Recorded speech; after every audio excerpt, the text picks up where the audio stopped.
Legal update programme में आपका स्वागत है। आज हमारी चर्चा का विषय है भारत के संविधान में संघवाद।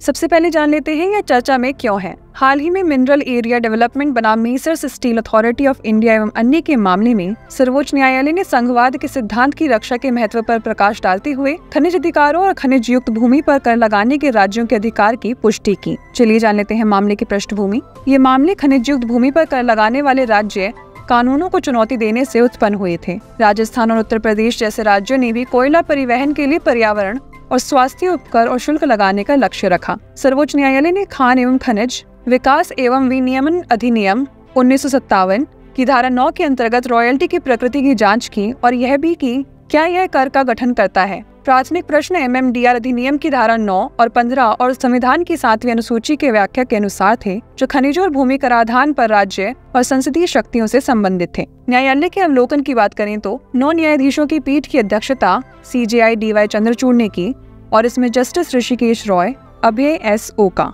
BV नागरत्ना, JB पारदीवाला, मनोज मिश्रा, उज्जवल भुइयां, सतीश चंद्र शर्मा और AG मसीह शामिल हैं। सर्वोच्च न्यायालय के 9 न्यायाधीशों की संविधान पीठ ने आज 8-1 के बहुमत से फैसला सुनाया कि राज्यों के पास खनिज अधिकारों पर कर लगाने का अधिकार है। फैसले में स्पष्ट किया गया कि संघीय कानून अर्थात खान एवं खनिज विकास एवं विनियमन अधिनियम 1957 इस मामले में राज्यों की शक्तियों पर कोई प्रतिबंध नहीं लगाता है। आइए जान लेते हैं भारतीय संविधान के संघीय ढांचे के बारे में। भारत संघीय प्रणाली के तहत काम करता है, लेकिन यह सरकार के एकात्मक स्वरूप की ओर अधिक झुकाव रखता है। इसे अक्सर अर्ध संघीय प्रणाली के रूप में संदर्भित किया जाता है, क्योंकि इसमें संघीय और एकात्मक दोनों संरचनाओं के तत्व शामिल होते हैं। अनुच्छेद 1 घोषित करता है इंडिया अर्थात भारत राज्यों का संघ होगा। बता दें कि सरकारें 2 स्तरों पर कार्य करती है, केंद्र और राज्य। भारत में केंद्र और राज्य सरकारों के बीच शक्तियों का विभाजन संविधान की 7वीं अनुसूची में उल्लिखित है, जिसे 3 सूचियों में वर्गीकृत किया गया है: संघ सूची, राज्य सूची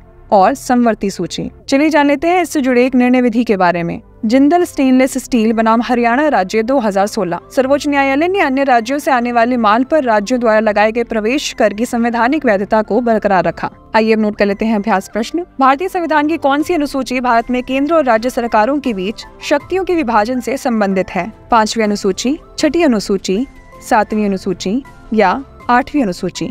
इसका उत्तर हमें कमेंट सेक्शन में जरूर दीजिएगा। ऐसी और वीडियोस देखने के लिए लाइक, शेयर और सब्सक्राइब करना ना भूलें। धन्यवाद।